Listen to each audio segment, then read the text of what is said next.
जय हिंद और जोहार। बाबू, आंखों में अरमान लिया, मंजिल को अपना मान लिया, तो क्या आसान और क्या मुश्किल, जब ठान लिया तो ठान लिया। आप लोग का लगातार कमेंट आ रहा था कि उत्पाद सिपाही की जॉब प्रोफाइल क्या होती है।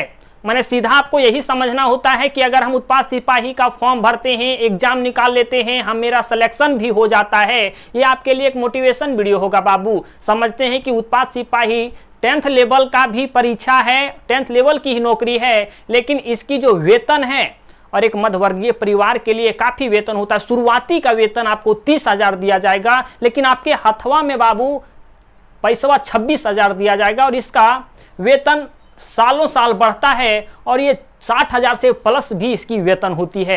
तो ये छोटी मोटी जॉब नहीं। आपको लगता होगा कि 10th लेवल का एग्जाम है, 10th लेवल का पद है, तो एक छोटी मोटी नौकरी होगी, ऐसा बिल्कुल भी नहीं है। ये आपके लिए एक मोटिवेशन वीडियो के साथ साथ आज हम यहाँ एक सटीक जानकारी भी देने वाले हैं कि अगर आप इस जॉब को करते हैं तो आपका काम क्या होगा।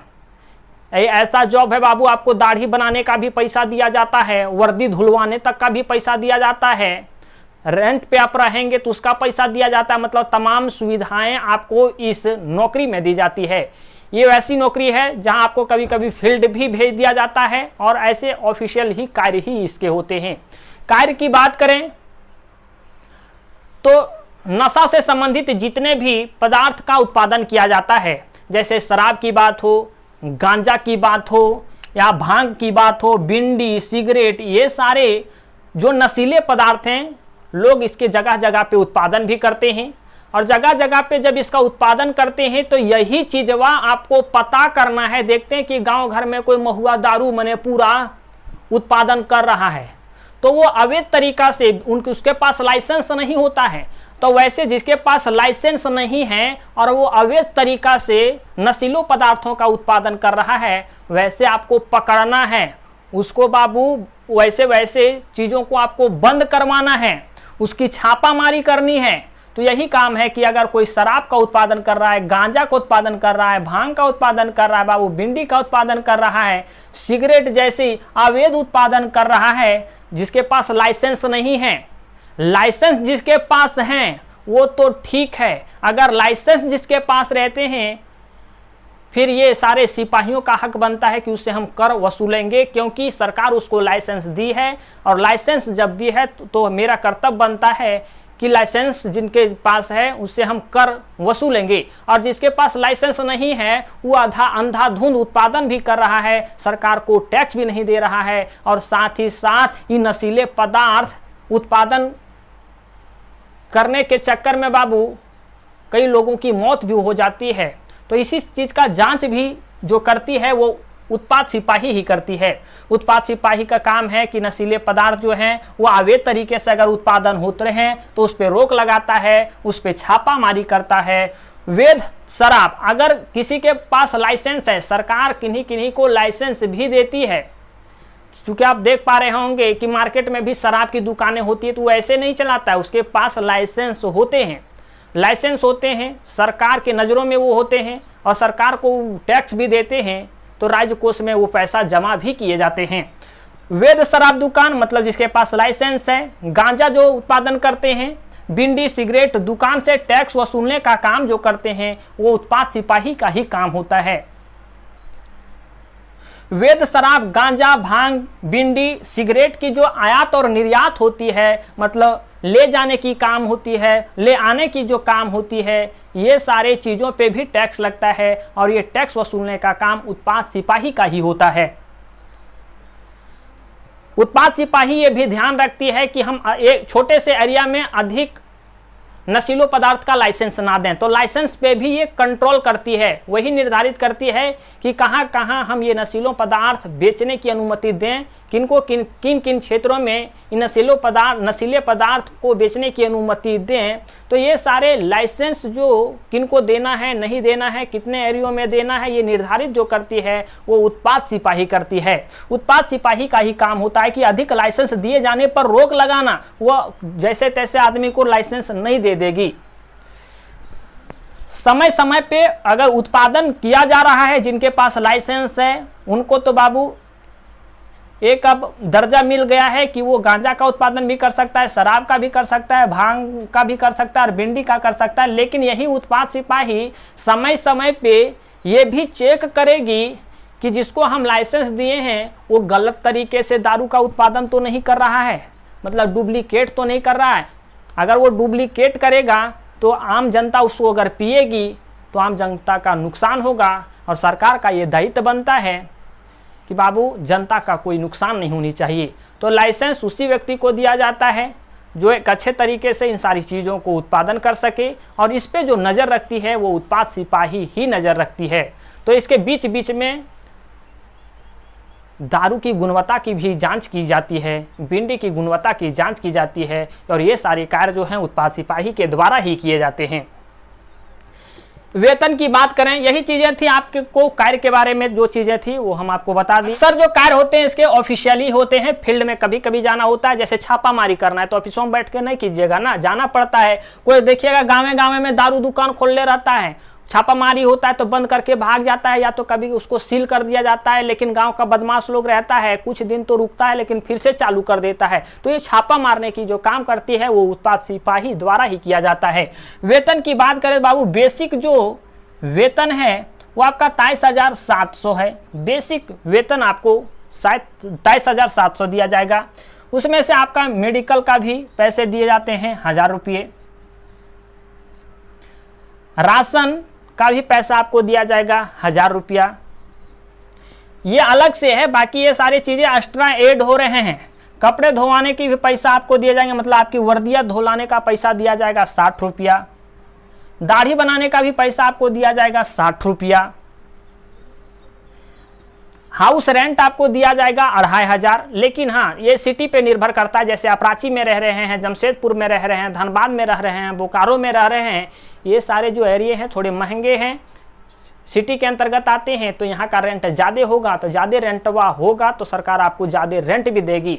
अब जैसे कोई ग्रामीण मैंने समझिए छोटा शहर में है, मान लिया जाए आप ये कोडरमा में हैं, चतरा में हैं, तो वहाँ के हिसाब से आपको रेंट दिया जाता है। तो ये रेंट अलग अलग जगह पे वेरी करता है। बड़े शहर हैं तो आपको थोड़ा सा ज़्यादा पैसा मिलेगा रेंट के नाम पे, अगर छोटे शहर में हैं तो कम पैसा मिलेगा। अगर हम लोग यहाँ डीए की बात करें, यानी भत्ता, डीए मैंने वही बाबू भत्ता की बात करें तो 2,000 रुपये आपको दिया जाएगा।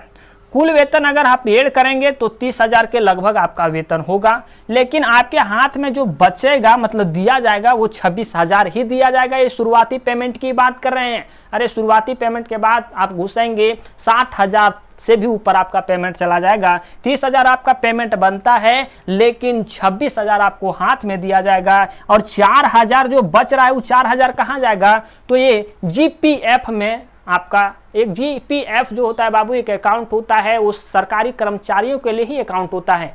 कोई सामान्य व्यक्ति इस अकाउंट को ओपन नहीं कर सकता, एक भविष्य के लिए अकाउंट बनाया जाता है। तो यही अकाउंटवा में 4,000 रुपया जो आपका बच रहा है वो सरकार यहाँ डाल देती है। 4,000 आपका यहाँ डलाएगा और 4,000 सरकार अपने से आपके ये जीपीएफ अकाउंट में डाल देगी। तो 8,000 आपका, और 8,000 का जितना भी सूद होगा मतलब प्रत्येक महीना जमा होते जाएगा जब जमा, तो आप जब रिटायर करेंगे ना तो ब्याज इतना रुपया का ब्याज के साथ भी आपको रिटर्न कर दिया जाएगा। मतलब 8,000 आपका महीना यहाँ जमा हो रहा है, 4,000 आपसे ले लिया जा रहा है और सरकार अपने तरफ से 4,000 आपके ये आपका जीपीएफ। जैसे कि अगर आप कोई प्राइवेट कंपनी में काम करेंगे तो वहाँ एक अकाउंट खोला जाता है ईपीएफ, लेकिन ये जो सरकारी लोगों के लिए जो अकाउंट होता है सरकारी कर्मचारियों के लिए वो होता है जीपीएफ। ये जीपीएफ हम माने कि आप लोग नहीं खुलवा सकते हैं। जब आप सरकारी कर्मचारी बनेंगे तो ही आप जीपीएफ अकाउंट आपका खुलवाया जाएगा। और अगर आप प्राइवेट में भी हैं या तो सरकारी में भी हैं या तो ऐसे लोग ईपीएफ अकाउंट खुलवा सकते हैं, लेकिन जीपीएफ अकाउंट नहीं खुलवा सकते हैं। तो यही 4,000 आपका जाता है। तो देखिए एक शानदार जॉब है, ऐसी नहीं है कि अगर ये 10th लेवल की एग्ज़ाम है या 10th लेवल की पद है तो कोई खराब पद है। आपके कार्य भी हैं अच्छे हैं, बस घूम घूम के देखना है और बैठने नहीं है, क्या करना है आपको। और एक मिडिल परिवार, एक गरीब परिवार के लिए कि शानदार जॉब है बाबू। 60,000 से ऊपर की पेमेंट होगी, साथ ही साथ प्रत्येक साल कम से कम नहीं तो आपका 2-3 हज़ार यहाँ वेतन में वृद्धि जरूर होती है। अगर आपको शुरुआत में 23,700 दिया जा रहा है, मान लिया 24,000 मान लिया जाए, तो आप अगले साल में 27,000 आपको दिया जाएगा, 30,000, 32,000 इस टाइप से आपके बढ़ेंगे। ठीक, अब बात करें कि यहाँ तैयारी आप कैसे करेंगे। पेपर यहाँ 3 है बाबू। अगर हम यहाँ तैयारी की बात करें, पेपर 1 जो है वो आपका क्वालिफाइंग नेचर का है, मतलब यही समझिए कि 120 क्वेश्चन आपसे पूछा जाएगा, उसमें से हिंदी और इंग्लिश के क्वेश्चन आपसे पूछे जाएंगे। इसमें से 120 क्वेश्चन में आपको 36 क्वेश्चन ही बनाने हैं। ये क्वालिफाइंग नेचर का पेपर है, जैसा कि मैंने आपको कहा। खाली इसमें आपको पास करके दिखाना है पेपर 1 में कि हम पास हो गए। जब आप पेपर 1 में पास होंगे तो पेपर 2 आपका चेक कर दिया जाएगा। ये आपका मेरिट पेपर में आपका ये नंबर नहीं जुटेगा, सिर्फ आपका यहाँ ये दिखाना होगा कि हम पास हो गए हैं। पेपर 2 आपका है बाबू, ये अहम भूमिका निभाता है। इसमें क्षेत्रीय भाषा है, जनजातीय भाषा है। टोटल अगर आप JSSC का फॉर्म भरते हैं तो टोटल आपको क्षेत्रीय व जनजातीय भाषा के अंतर्गत 15 भाषा में से एक भाषा को सिलेक्ट करना होता है। ये जो है उसमें 100 क्वेश्चन पूछे जाएंगे और प्रत्येक क्वेश्चन में 3 नंबर का रहेगा। अर्थात समझिए कि 100% क्वेश्चन आपको पेपर 2 में सॉल्व करना है और ये संभव है। 300 नंबर आप यहाँ से आराम से सॉल्व कर सकते हैं।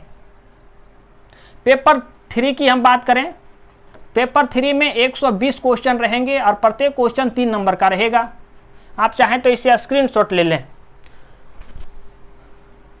पेपर 3 में 120 क्वेश्चन रहेंगे और प्रत्येक क्वेश्चन 3 नंबर का रहेगा।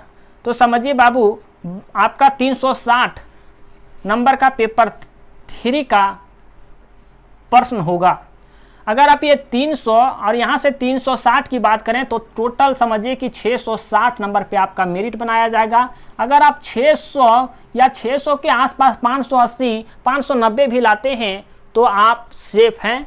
आपका यहाँ परीक्षा एग्जाम जो है वो आराम से निकल जाएगा। आपको ध्यान रखना है कि आपको वही चीज़ें पढ़नी है जो आपके एग्जाम के लिए होगा। आपको ऐसा नहीं है कि अगर आप JSSC की तैयारी कर रहे हैं तो ग्रेजुएशन लेवल की चीज़ों को आप पढ़ेंगे, नहीं। जो आपके काम की चीज़ें हैं, 10th लेवल का एग्जाम है तो आप 10th लेवल की मैथ को पढ़ेंगे। आप एक सामान्य जानकारी के तौर पे अगर झारखंड GK पे आपकी अच्छी पकड़ है, जिससे 50 नंबर क्वेश्चन पूछे जाएंगे। पेपर 2 और पेपर 3 पे आपको जान लगा देना है, क्योंकि पेपर 2 और पेपर 3 ही आपको मेरिट बना करके देंगे, आपको बाबू जॉब दिलाएंगे। अगर आप चाहते हैं कि मेरे द्वारा आपकी तैयारी करवाई जाए एक सटीक रणनीति के तहत, आपको इधर उधर की चीज़ें नहीं पढ़ाई जाए, वही चीज़ें पढ़ाई जाए जो आपके एग्जाम के लिए उपयोगी होगा, आपके एग्जाम में आएगा, तो ऐसे में आप हमारे साथ जुड़ सकते हैं बाबू। ऐसे अभी हम आपके लिए ऑफर भी लेकर के आए हैं। सिर्फ 799 रुपये में झारखंड पुलिस और उत्पाद सिपाही का सिलेबस सेम होता है। तो झारखंड पुलिस और उत्पाद सिपाही का आप संपूर्ण तैयारी कर सकते हैं मेरे साथ जुड़ करके। जुड़ने के लिए आप 9771080302 पे कॉल करेंगे। कॉल करने के बाद पूरी जानकारी प्राप्त करने के बाद आप सिर्फ अभी ऑफर है 799 रुपये में मेरे साथ जुड़ करके आप अच्छी रणनीति के तहत आप एग्जाम की तैयारी करेंगे और अपनी एक सीट सुनिश्चित करेंगे। तो मुझे उम्मीद है कि ये ऑफर जो मेरे द्वारा निकाला गया है इसका आप लाभ जरूर उठाएंगे। दिए गए नंबर पे आप कॉल करेंगे, आपकी एक सीट सुनिश्चित की जाएगी। तो बाबू यही थी आज की इन्फॉर्मेशन। मुझे उम्मीद है कि आपके जो प्रश्न थे कार्य से संबंधित, आपके जो प्रश्न थे वेतन से संबंधित, ये पूरी तरह से क्लियर हो चुकी होगी। तो ठीक है, हो छुआ लोगिन बाबू, मिलो ही ये बाद में हो कोनो दोसर वीडियो में। तब तक रखे अपन ध्यान। जय हिंद।